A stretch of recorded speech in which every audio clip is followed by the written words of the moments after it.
Hi, everyone, and welcome back to the Changing Room podcast. I'm your host, Arbella Kappas. This is a podcast where I interview stylish creatives about personal style, tastemaking, slow dressing, and everything in between. As always, thank you for listening. Be sure to follow the Changing Room on Instagram and the newsletter on Substack. So for today's show, I spoke to Miranda Marti, who's a fashion designer based here in Cleveland. After studying haute couture dressmaking at Virginia Marti School of Art and Design in Cleveland and studying in Paris for a year, she launched her personal design website in April of 2021. She's also had experience working in the bridal industry and in the costuming space at Great Lakes Theater.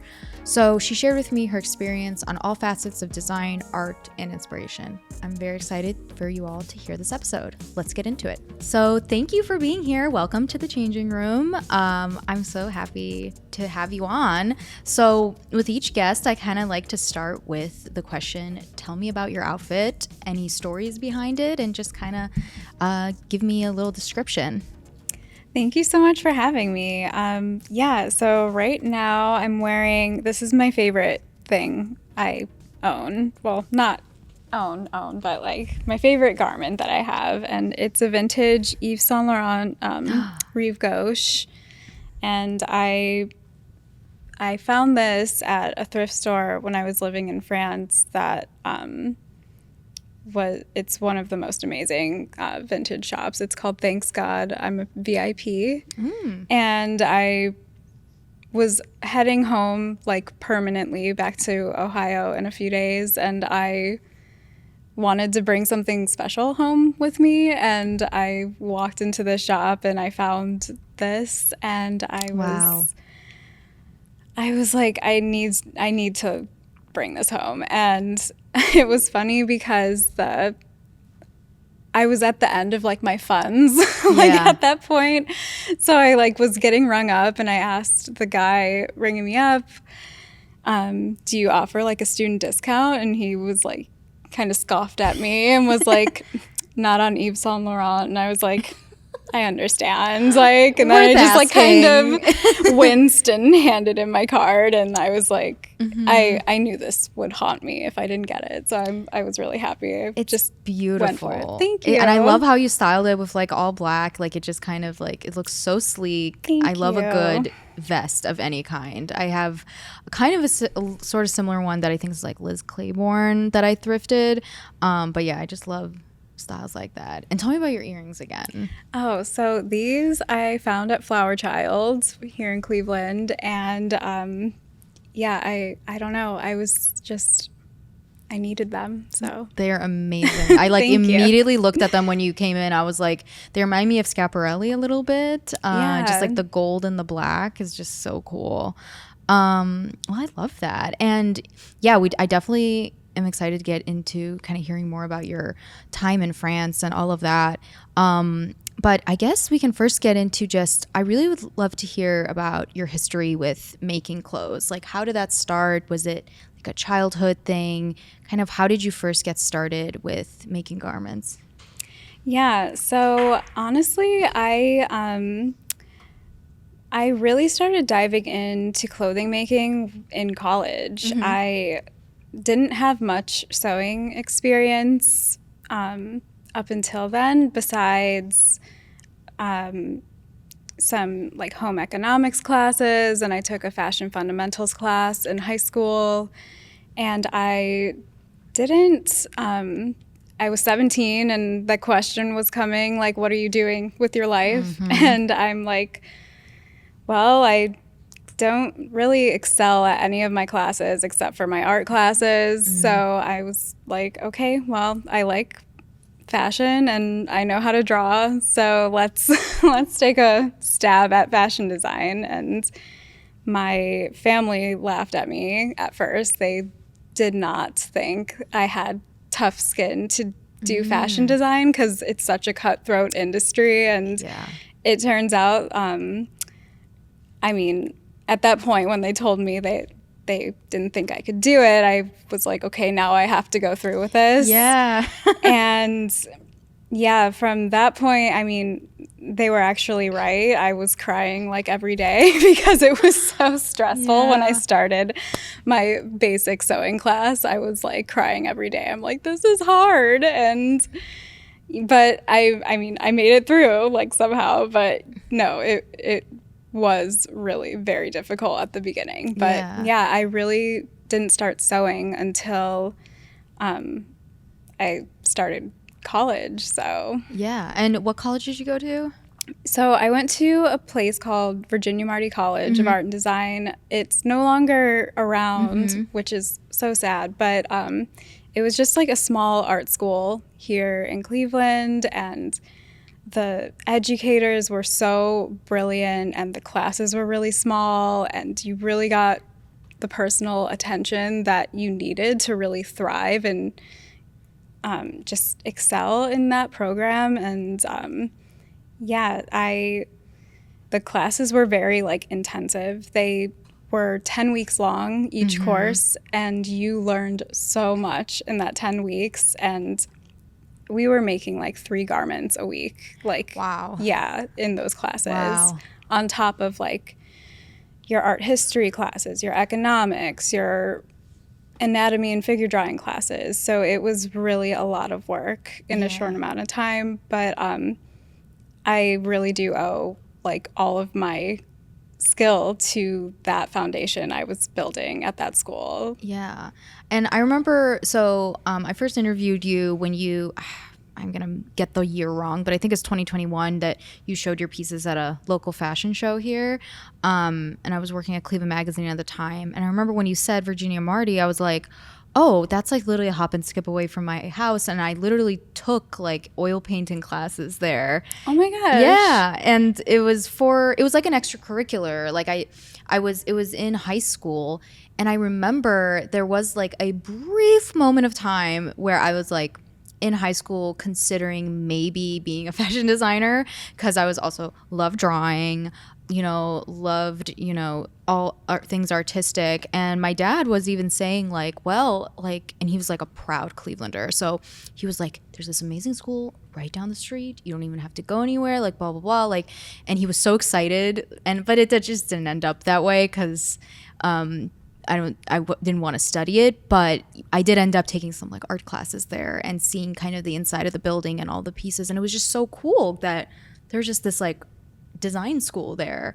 And I think it's still there, but it's something else, right? It's owned by different people. Yeah, from what I understand, well, I'm not really sure if they teach fashion design there anymore, but it's no longer called Virginia Marti College of Art and Design. I think it's called North Coast College. Yeah, but, some kind of art school still. And yeah, I still have a tote that says Virginia Marti on it. Oh my gosh, keep it. Yeah, I'm keeping it forever. It's an heirloom now. I know. So that's such a crazy like roundabout thing. And yeah, I love that you get into how it is a difficult craft. I think that's important to share always from any kind of artist. But I mean, I feel like especially with clothing making, because of just like in the time we live in where we have the ability to make clothing so fast.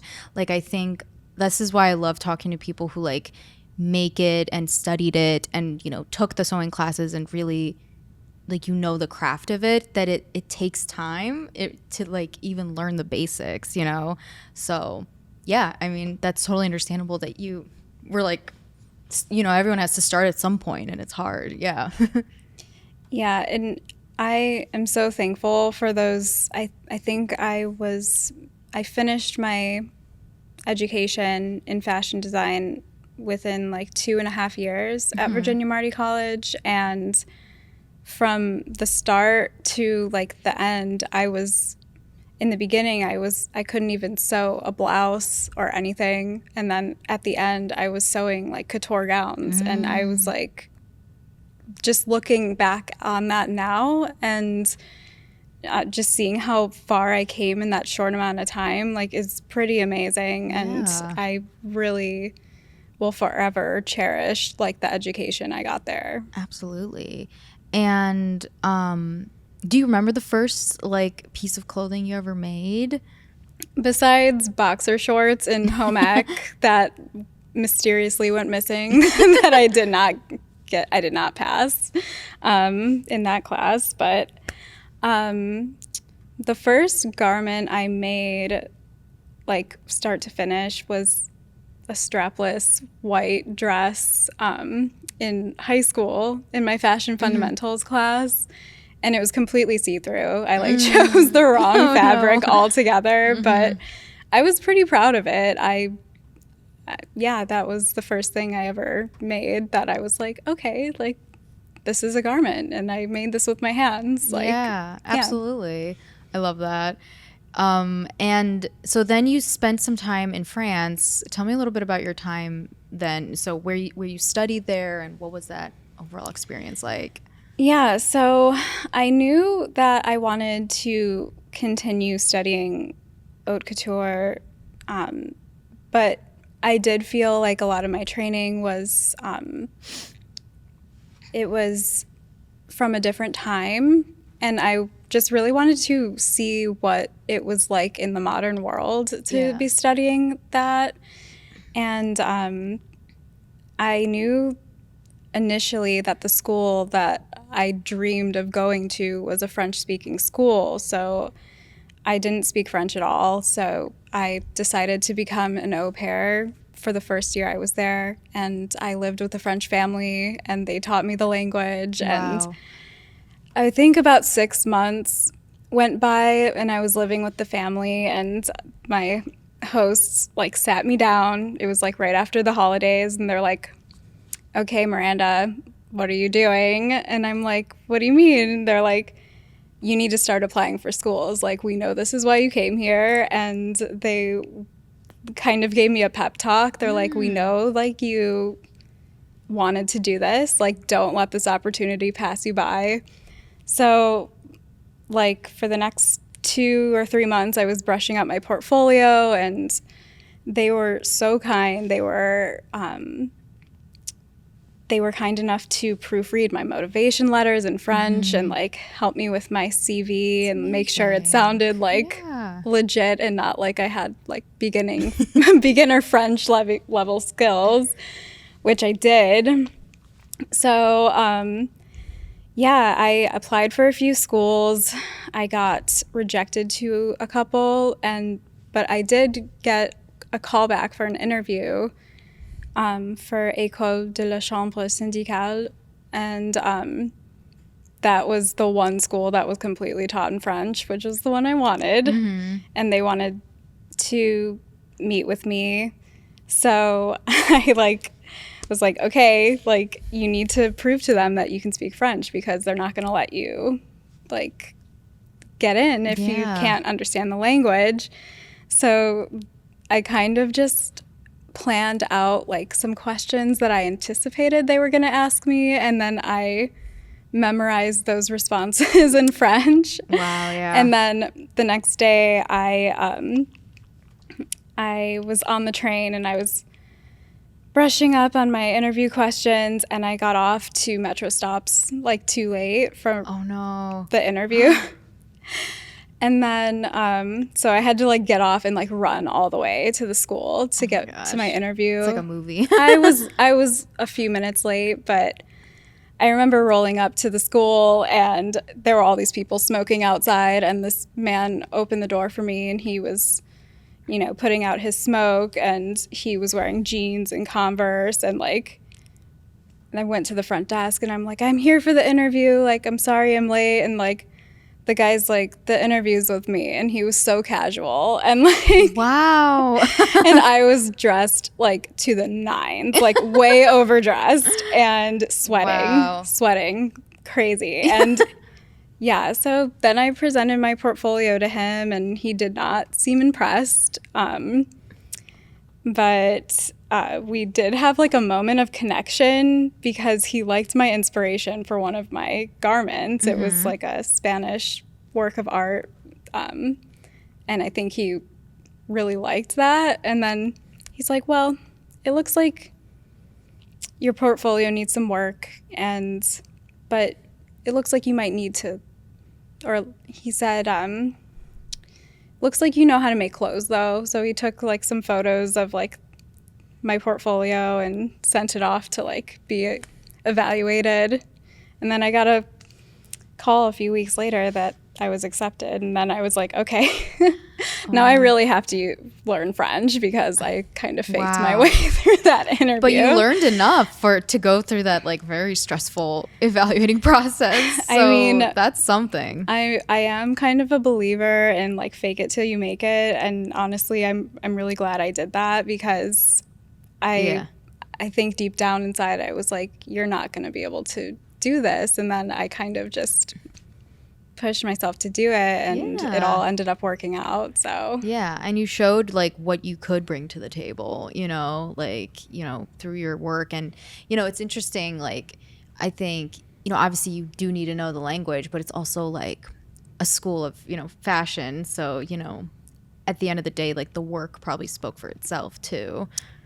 Yeah, that's so true. I think about that all the time. Like if I were going to school for something that was like so super verbal, like it would have been so tough. But because my focus was on something visual and artistic, I do think that the work itself does a lot of the talking. So I think it did work out really well in that sense. That's amazing. So you went to school there for 2 years, correct? Just 1 year. Just 1 year? Yeah. Okay. So I lived there 2 years. The first year I was an au pair. The second year I was a student studying fashion design. Yeah. And what was it like studying there? What are the biggest things you kind of like brought back with you and still kind of incorporate to this day with your work?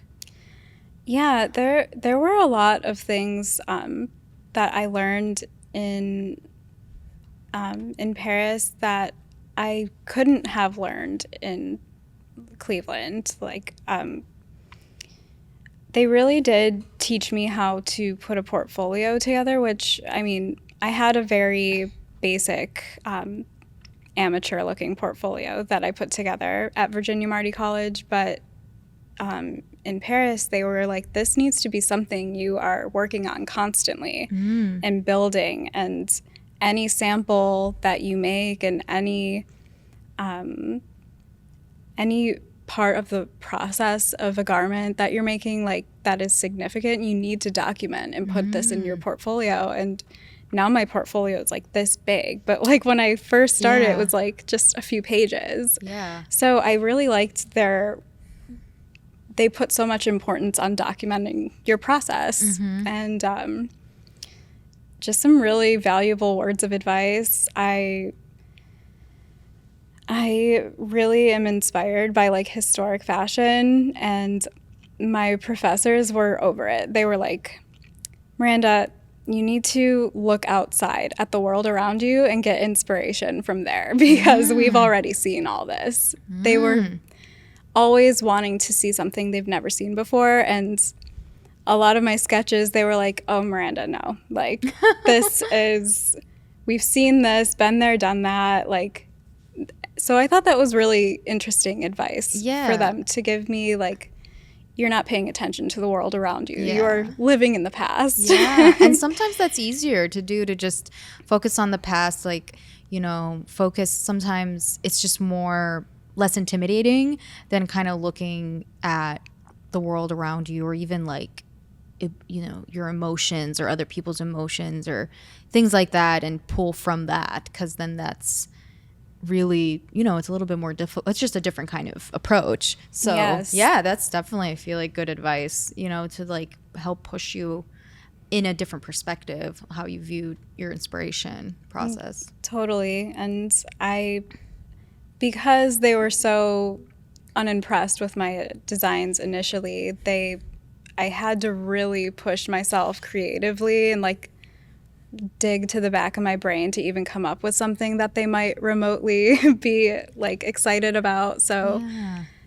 I had to step out of my comfort zone, like style-wise, to impress them in that sense. And I think now that I'm home and I'm playing under my own rules again, I've toned down on that. Like it is more my style rather than like me trying to impress my professors. Yeah, it's you're in a different, like, that's who I am as an artist. Like, they wanted to see something like Maison Martin Margiela, like those designers that have these very Yeah. abstractual Yeah. silhouettes and like stuff like that. I'm like, I just don't think anyone's gonna wear that. Right. And I mean, that's like definitely something I feel like you got to balance out as well, as like wearability. And I would imagine it ties in a lot with like who your like audience is. And I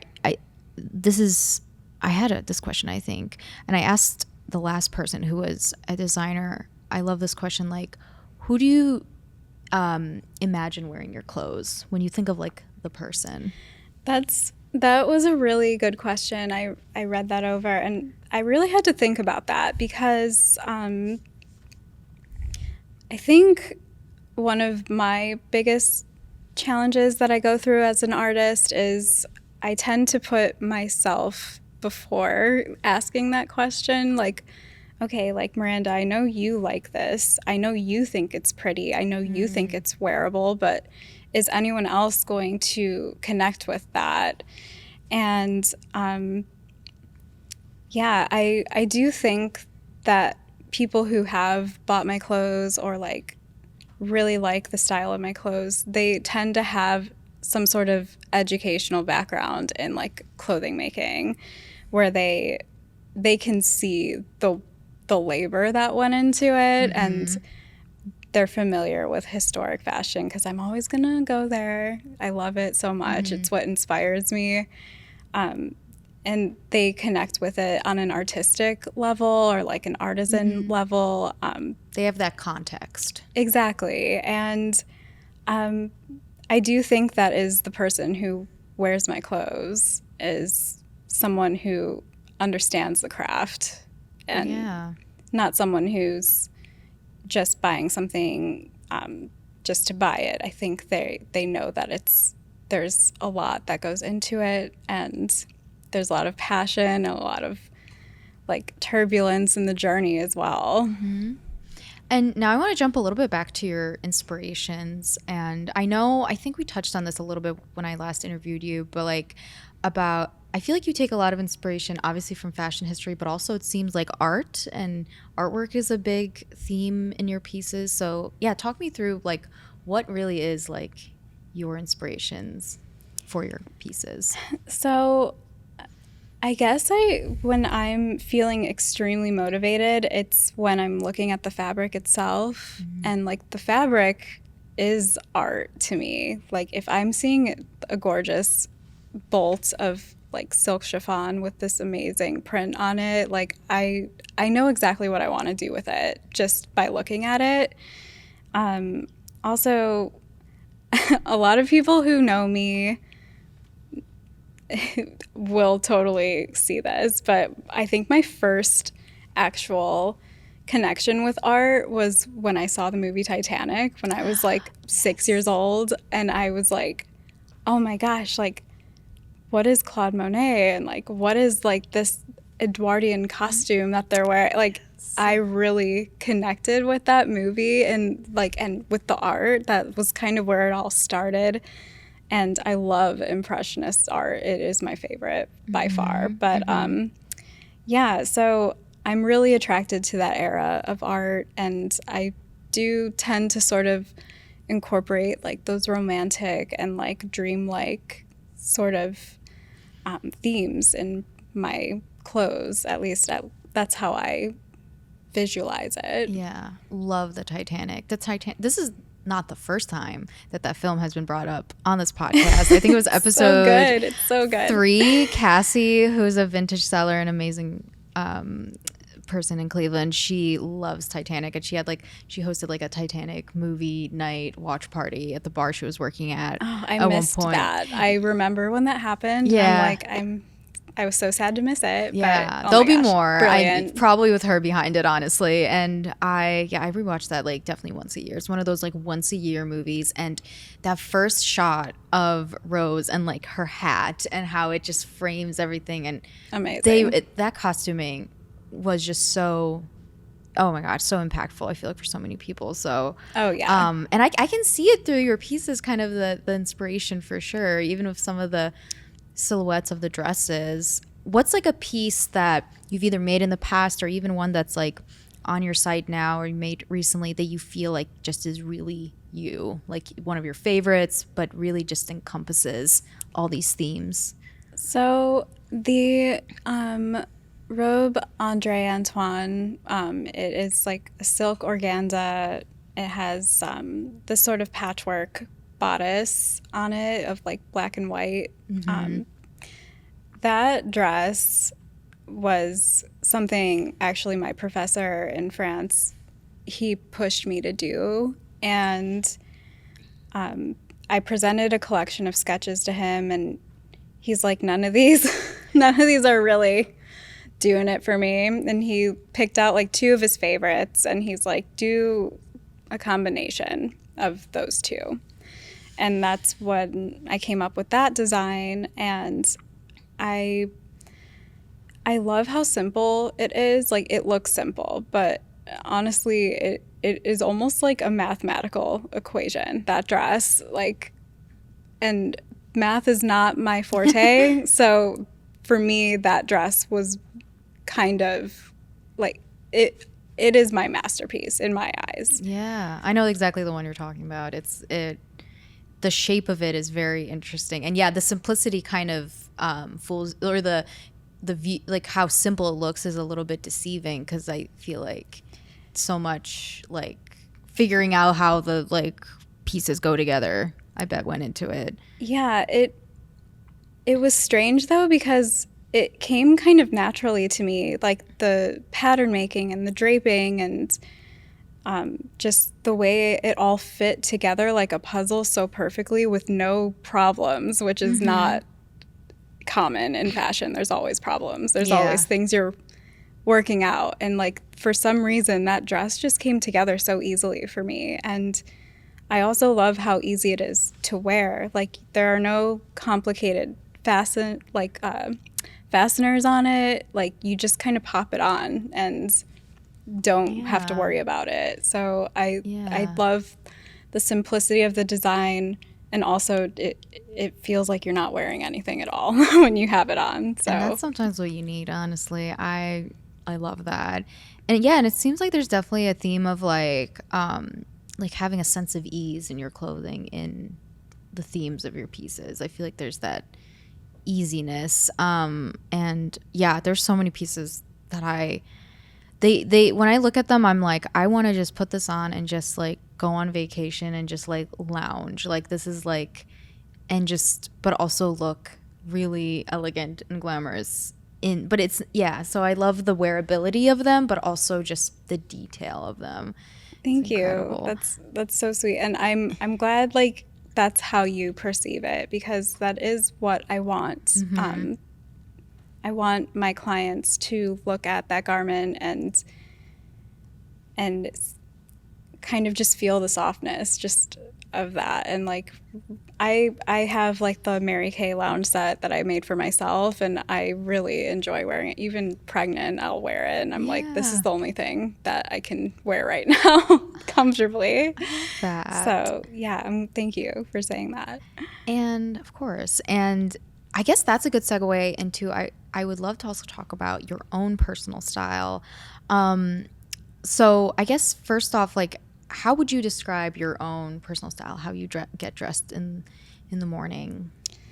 So I am definitely not the type of person to plan their outfits out the night before. I used to be that kind of person, but yeah, honestly, I feel like my style changes every single day. Like one day I will be completely casual in like jeans and like a sweater that's way too big for me, and like just pointed toe flats or something like that. But then like the next day I'll be like kind of like dressed up in my best pieces. And yeah, I think I do like to go for like the gentlewoman style. Like I love tailored pieces, and yeah, I also just love the soft pieces like silks and like billowy blouses and stuff like that. And I think like inspiration wise, my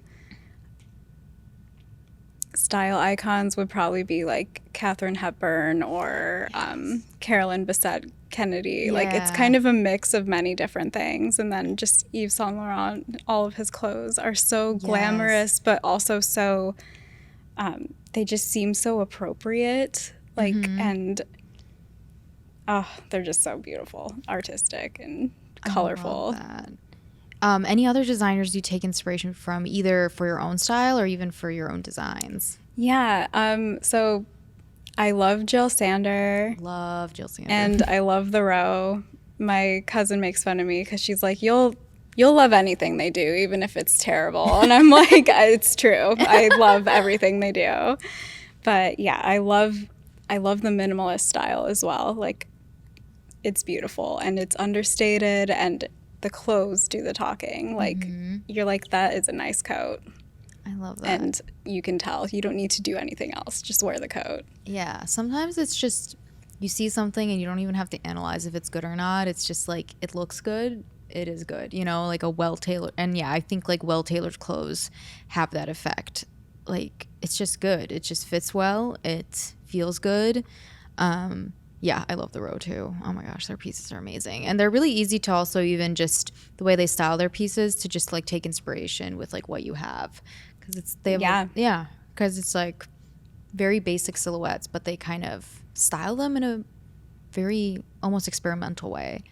Are there any, I want to jump back a little bit. So I didn't know this, but I was reading your website.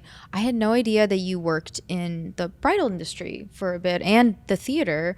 So tell me a little bit about that. With like, what did you take away from that? How long did you do that? And what were some lessons learned, I guess? Yeah, so bridal was my first job after I graduated from Virginia Marti College.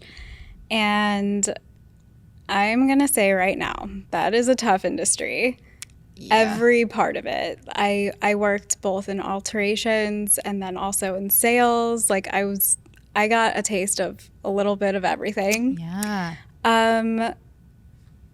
I walked into that place thinking I knew what I was doing, and they really taught me so much. Like, bridal alterations are couture alterations. Like, yeah, the team there took it so seriously, and I learned so much just how to properly alter a gown. And also, like, bridal gowns are not regular clothes. I mean, that's obvious.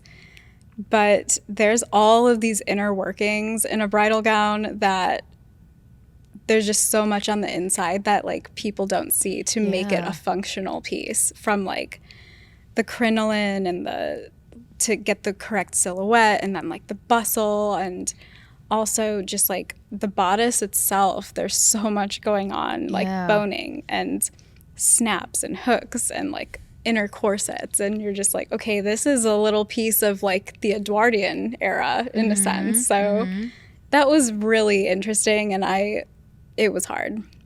So that was kind of a interesting first, like, real life job for me, like, outside of fashion school. Like, so anyone who's working in bridal, like, I give them so much credit. I can imagine. Yeah. Also, like, you have to learn to connect with your client very well, because this is such an important day of their lives. Yeah.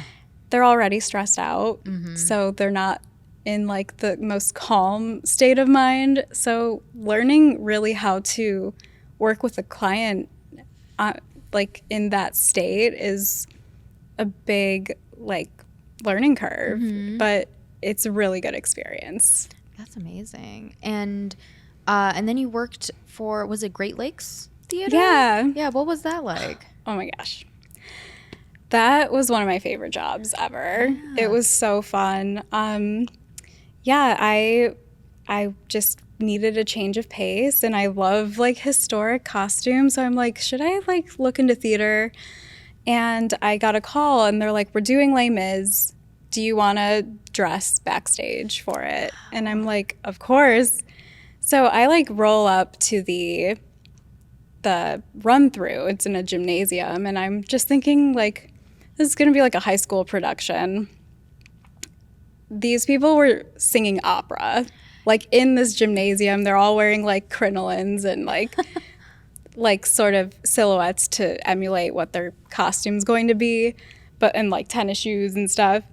And I was like brought to tears. Like I'm just sitting there like, this is real. This is real theater. So that was amazing.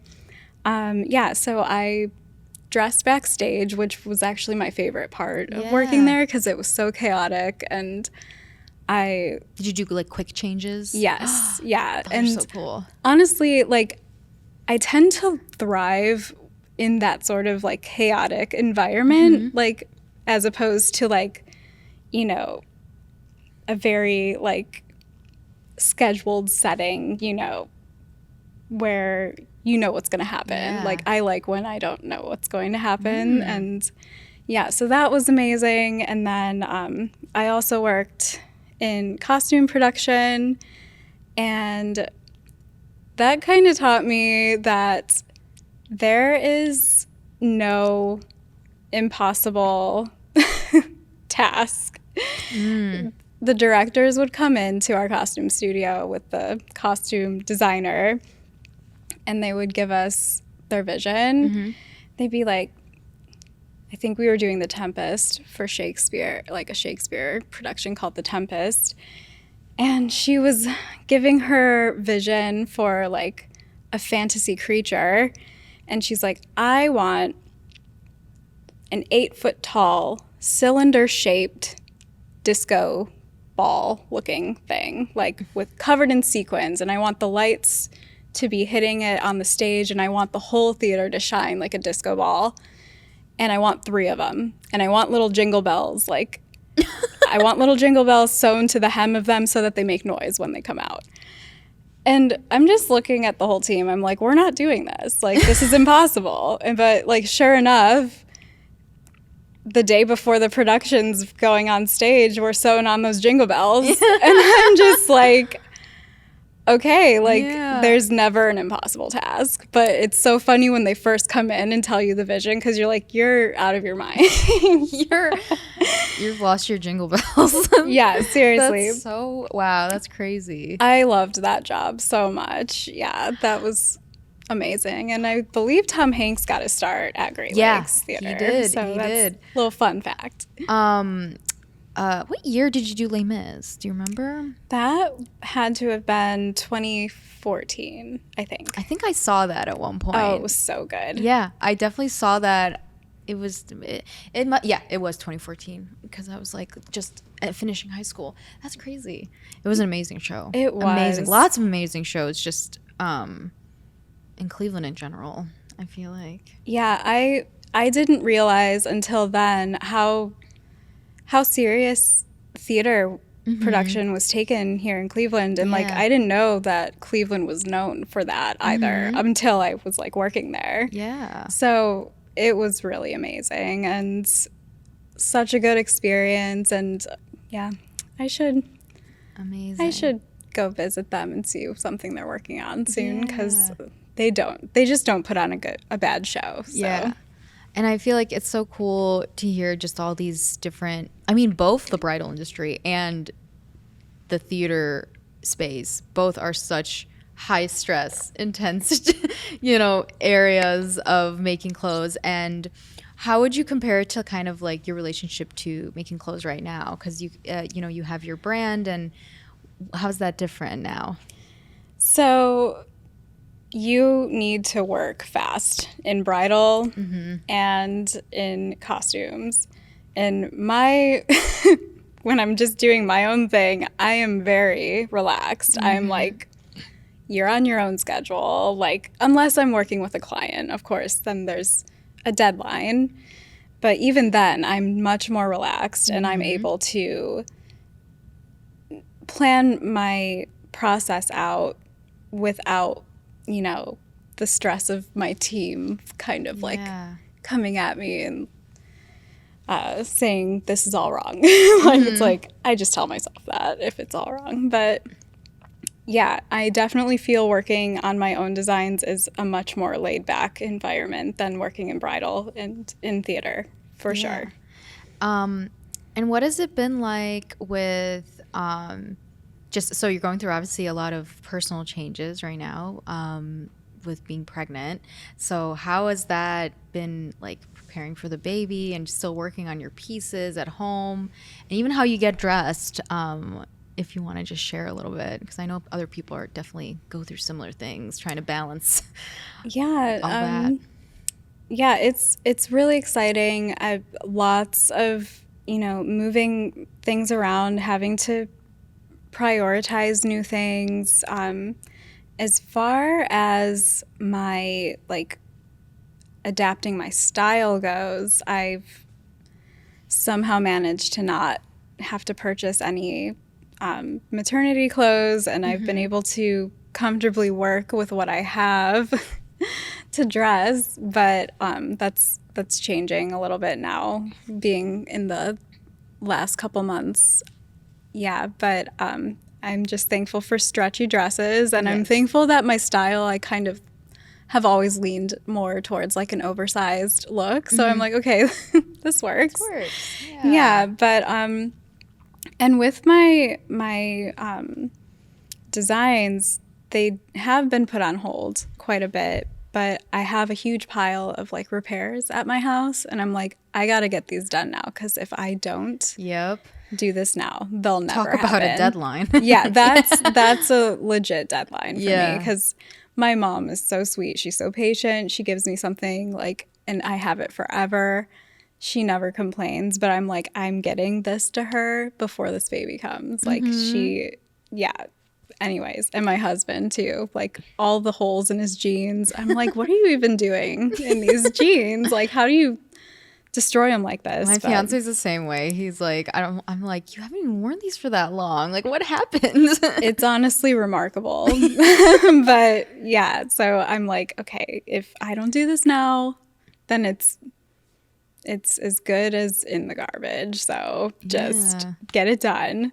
So yeah, that's kind of been my focus, like sewing wise, is just getting those like tasks done that I haven't. And yeah, I'm hoping like even after when the baby comes, I will be able to find time to like pick up that pencil and start sketching again. And like I have a suit, I want to make a suit so badly. Like I have the materials, I have everything. I just have to make it. Yeah. I have the sketch, but yeah, I haven't made a tailored piece in quite a while, so that's Yeah. next on my list for sure. I love that. And I noticed you also curate a bit of vintage as well. Do those kind of pieces you find out in the world kind of help inform your, like, what do you kind of usually are drawn to? Yeah, if I'm vintage shopping, I want to go for something that's kind of loud. Like Yeah. I don't want to get something that I can just get anywhere. Yeah. Yeah, so the collection of vintage that I have on my website, I've just kind of collected those pieces over the years, and they've been for myself, they've been for other people who just like didn't want them, and I was just like, okay, well, like these belong to somebody for sure. Like it's Yeah. you know how it is when you find a vintage piece and you're like, I feel like this was made for me. Like it fits right. It's a unique color. I have the perfect place to wear this. So I'm just waiting for those pieces to find their forever home. Yeah. Yeah. And I feel the same way about like being drawn to the more like interesting or storied pieces. Cause especially these days, I feel like they're becoming a little more rare. Especially from like the, older decades, like the 30s, 40s, 50s and stuff. So it's like when you find something like that, I'm just like, oh, I need to, like, if I don't end up wearing this, I know there's someone either in my life that would either keep it or buy it, So, yeah, I really love that about curating vintage as well. And then I was trying to, and I just want to touch a bit more about your inspiration from like art. So you talked about how Impressionist art is a big source of inspiration. I read, I think it was like a blog post you wrote where you visited Claude Monet's home, correct? And I just like loved your like reflection on that and just how you were like in like nature there. And what other like art pieces have like inspired your work or that you just feel passionate about, and why? Yeah, so actually the very first collection I came out with, it was my final assignment at Virginia Marti College, was completely inspired by a Spanish artist named Diego Velázquez. And he has a very famous painting called Las Meninas. And that was almost like I saw that painting in a museum and it was enormous. And that was my first kind of connection that I had with a work of art, like besides, you know, like what I saw like in Titanic, you know, but that really changed me. I didn't think I was gonna like historic art. I didn't think I was gonna like going to art museums or like going to churches and like studying the architecture, but that moment changed me. And yeah, so that painting really inspired that collection, and yeah, it kind of just took off from there. Yeah, and also like Art Deco. It all kind of came full circle because it was in the late 1900s, like early 1920s, where like the bias cut was invented in garments, and I felt like I wanted to encapsulate that era with the robe André Antoine was inspired by an Art Deco print. And that print was actually, I saw on the Cleveland Museum of Art's website when they did their jazz exhibition. Yeah. And I was living in France at the time, but I remember really feeling like I was missing out on that exhibition. And I was like, I'm going to draw inspiration from this because I'm missing home right now. And yeah, and I felt like it kind of just came full circle. Yeah. I remember you sharing that, how like, and they have some amazing exhibitions at the Cleveland Museum of Art, I feel like. That place is a treasure. Yeah. And they've been starting with doing more and more like fashion exhibitions, like showing clothing and stuff like that. I think there was like some kind of Georgia O'Keeffe exhibition that I missed. I never got to go to, but I heard really good things I missed about. that too. Yeah, it was in like 2019, I want to say, or something. Okay. Or maybe not. I don't know. It was definitely pre-pandemic, but I remember like I was like, I kept wanting to go, and then I just didn't.